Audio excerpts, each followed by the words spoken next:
여러분 안녕하십니까? CJB 뉴스입니다. 대통령 별장으로 쓰였던 청남대 소유권이 충북으로 귀속된 지 20년이란 세월이 흘렀습니다. 권위주의 시대 삼엄한 경비로 큰 불편을 겪어야 했던 청남대가 국민 관광지로 탈바꿈한 건데요. 충청북도가 청남대 개방 20주년을 맞아 본관에서 숙박까지 하는 제2의 국민 개방을 시작했습니다. 김세희 기자입니다. 지난 2003년 4월 18일 충청북도로 소유 관리권이 이관된 청남대. 1983년에 문을 열어 20년간 대통령들의 별장이자 청와대 제2집무실 개념으로 조성된 청남대는 역대 5명의 대통령이 366박 472일을 이용했던 곳입니다. 이걸 제가 돌려드린다고 선뜻 했지 진작 보았더라면 못할 뻔했습니다. 정확히 20년이 지난 어제 노무현 대통령에게서 받은 키는 국민들에게 넘겨졌습니다. 키 전달해드렸고요. 의장님께서 꽃다발 전달해 주실 거고요. 청와대 첫 숙박의 주인공은 10명. 충북 지역 독립운동가 후손과 대청호 수몰 실향민, 그리고 청남대의 마지막 경비대 대대장을 지냈던 배병국 씨도 있습니다.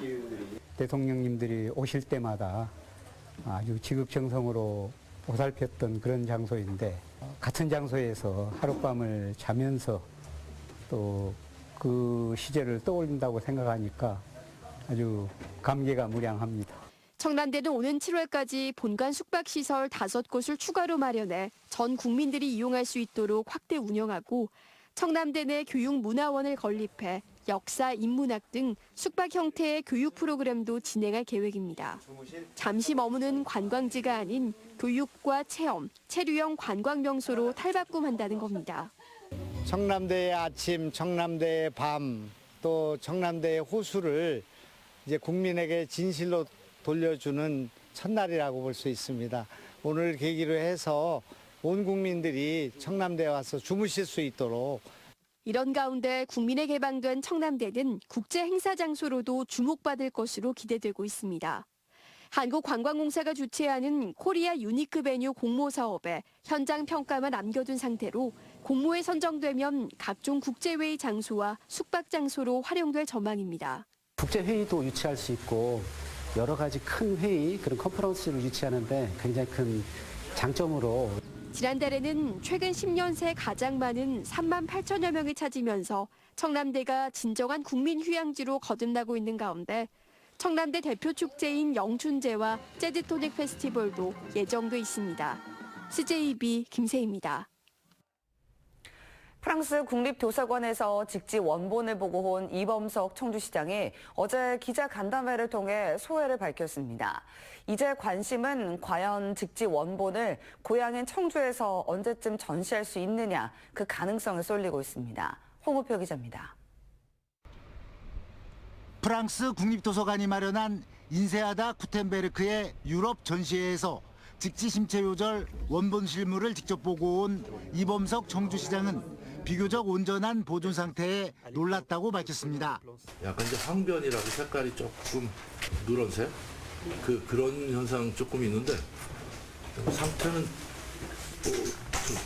생각하고 기대한 것과는 다르게 굉장히 양호하게 보존 관리되고 있는 걸 느꼈습니다. 이제 관심은 과연 직지 원본을 우리나라, 그것도 태어난 고향인 청주에 전시할 수 있는 기회가 언제쯤 마련될까입니다.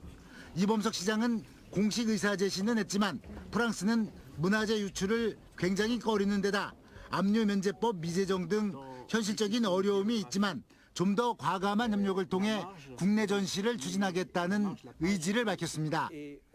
이미 프랑스 국립도서관 측과 직지에 관한 1단계 연구를 3년간 진행했고 앞으로도 지속적인 협력 관계를 돈독히 해나간다면 장기적으로 전혀 불가능한 얘기는 아니라는 것입니다.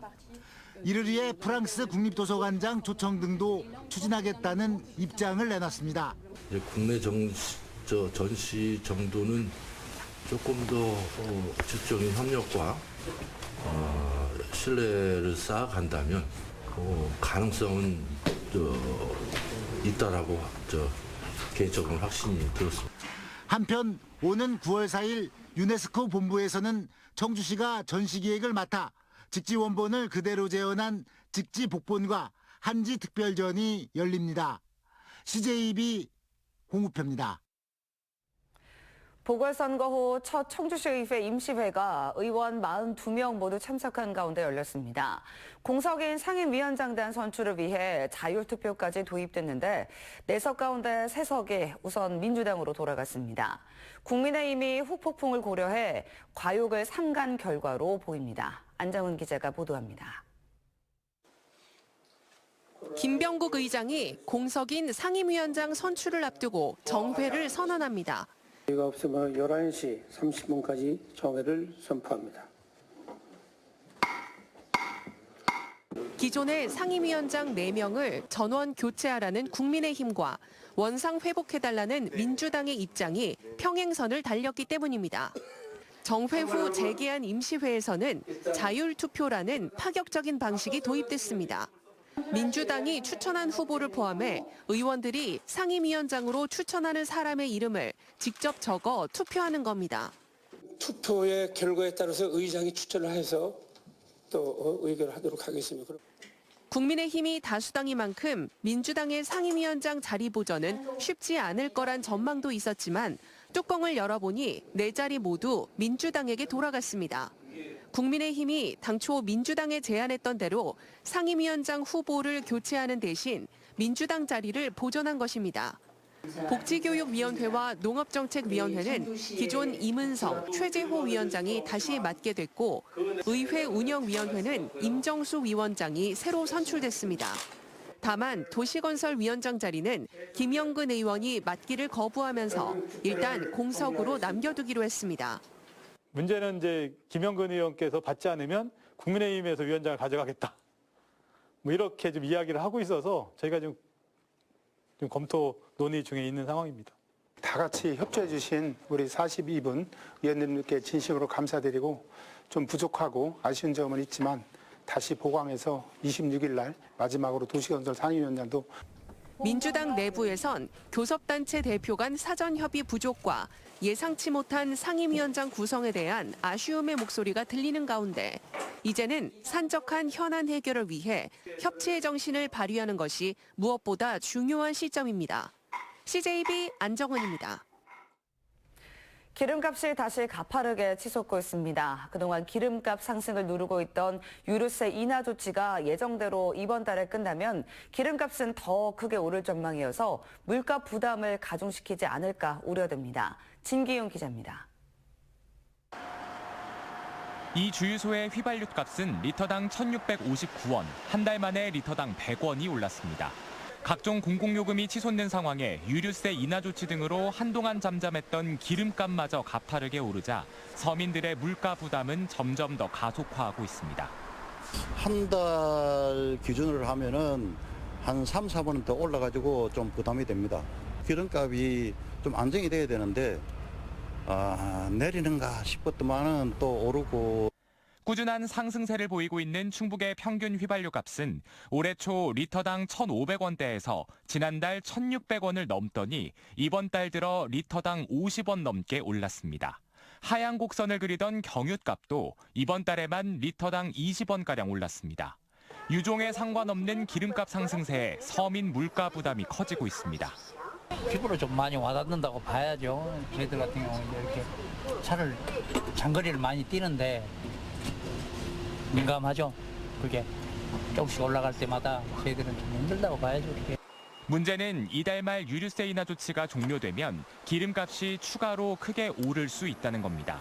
정부는 유류비 부담을 낮추기 위해 휘발유 유류세를 25%, 경유는 37% 인하해 부과하고 있는데 이 조치가 끝나면 두 유종 모두 리터당 200원가량 오를 전망입니다. 휘발유가 한 1,800원대, 그다음에 경유가 한 1,700원대 이렇게 되는 거거든요. 한 번에 다 올린다고 하면 소비자도 그렇지만 저희들 운영하는 입장에서도 상당히 참 힘든. 정부가 곧 유류세 인하 조치의 연장 여부를 결정할 예정인 가운데 국제유가 상승 여파와 맞물려 기름값이 다시 고공행진할 수 있다는 우려가 커지고 있습니다. CJB 진기훈입니다. 지난해 충북 지역의 농식품 수출이 크게 증가한 것으로 집계됐습니다. 충북 농협에 따르면 지난해 도내 22개 지역 농협이 홍삼과 사과, 배추 등 농식품 810만 달러를 수출해 1년 전보다 18%의 수출 증가세를 보였다고 밝혔습니다. 이는 코로나19 장기화와 글로벌 무역 갈등 상황에서도 신시장 개척 등 수출국 다변화를 이룬 성과로 분석됩니다. 사회적 거리두기 해제 이후 충북 지역의 감염병 확산 가능성이 커지고 있습니다. 충청북도에 따르면 4월 둘째 주를 기준으로 독감 의심 환자 비율은 환자 1000명당 9명으로 이번 절기 유행 기준 4.9명에 약 1.8배에 달하는 것으로 조사됐습니다. 도내 수두 발생률은 지난해 같은 기간 대비 11배나 늘었으며 유행성 이하 전염도 7배 증가했습니다. 충주시가 10년 만에 시내버스 노선 개편을 진행합니다. 신규 개발지구 간 이동이 어렵고 환승해야 갈 수 있는 곳이 많기 때문인데요. 올 연말까지 용역에 착수해 결과가 나오면 내년부터는 새로운 노선이 나올 전망입니다. 박원 기자입니다. 서충주 신도시에 근무하는 원경준 씨는 입사 초기 호암동에서 시내버스를 타고 출퇴근해보려고 찾아봤지만 교통편이 불편해 엄두도 못 냈습니다. 환승은 무조건 해야 하고 시간도 오래 걸리기 때문입니다. 버스를 이용해야 하는 경우에는 환승을 꼭 필수로 해야 하거든요. 근데 이제 환승을 할 때 버스 배차 간격이 너무 길다 보니까 버스를 한 번 타면 좀 여행하는 느낌이 들 정도로 오래 타서. 주머니 사정이 좋지 않은 대학생도 비슷한 경험을 겪었습니다. 한국교통대에서 번화가인 연수동으로 놀러 가려면 버스를 갈아타야 하고 그나마 있는 직행버스는 운행 횟수가 적어 택시를 타는 일이 많았습니다. 버스가 학교에서 바로 가는 게 없어서 조금 힘들긴 한데 터미널까지 가서 환승을 해야 돼가지고 조금 번거로운 것 같아요. 건국대 학생들도 정문에서 바로 옆 동네인 호암지구를 가기 위해선 터미널을 거쳐갈 수밖에 없는 상황입니다. 충주시가 시민 불편함을 덜기 위해 10년 만에 대대적인 노선 개편을 위한 용역에 나섭니다. 그동안 민원이 발생하면 일부 노선을 손보긴 했지만 최근 들어 다양한 수요가 생기면서 효율성을 최대한 높여보겠다는 겁니다.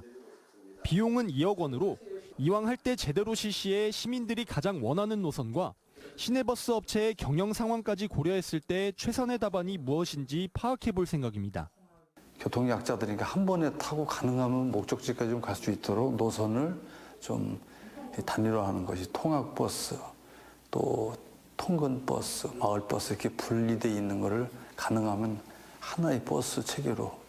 충주시는 노선 개편에 대한 시민 의견을 수렴하기 위해 시청 누리집에 게시판도 신설했습니다. 올 연말 용역을 마무리 지으면 그 결과를 토대로 내년 3월쯤부터 신규 노선을 본격 도입할 예정입니다. CJB 박원입니다.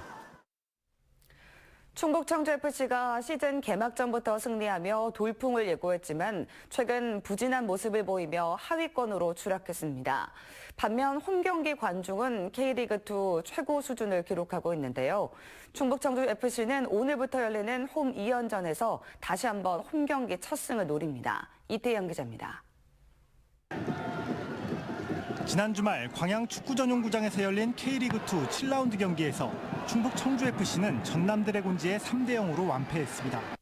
창단 첫 경기에서 서울 이랜드를 잡아내며 돌풍을 예고했지만 이후 6경기에서의 전적은 3무 3패. 특히 FA컵을 제외한 청주에서 열린 리그 홈 3경기에서는 아직까지 단 1승도 거두지 못하고 있습니다. 순위도 13개 구단 중 10위까지 추락했습니다. All different games for us, so we are still adapting to how we want to come into all the games. But I feel so far it's not been bad. We've got to find the positives in everything. And 이번 경기에서도 3골을 내준 수비진은 불안감을 노출했습니다. 외국인 선수들의 활약으로 지금까지 8골을 기록한 공격진은 나름대로 합격점을 받았지만 수비는 전체 구단 중 두 번째로 많은 13실점을 기록하고 있습니다. 공격적인 훈련을 많이 하다 보니까 수비적인 부분이 조금 선수들이 인식이 좀 부족한 것 같고 그래도 이제 서로 수비들끼리 말을 많이 해가지고 소통하면서 보완하려고 많이 노력하고 있으니까. 시즌 전부터 우려가 많았던 얇은 선수층도 경기를 거듭하며 부진한 성적으로 직결되고 있습니다. 주전 대부분이 다른 구단에서 영입해온 30대인 만큼 최대한 후보에 머물러 있는 젊은 선수들의 전력을 끌어올리는 게 시즌 전체 성적을 좌우할 것으로 보입니다.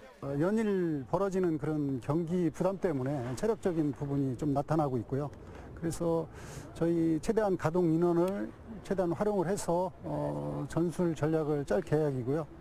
최근 부진한 성적에도 청주 홈 경기에는 전체 구단들 중 두 번째로 많은 경기당 4,242명이 찾고 있습니다.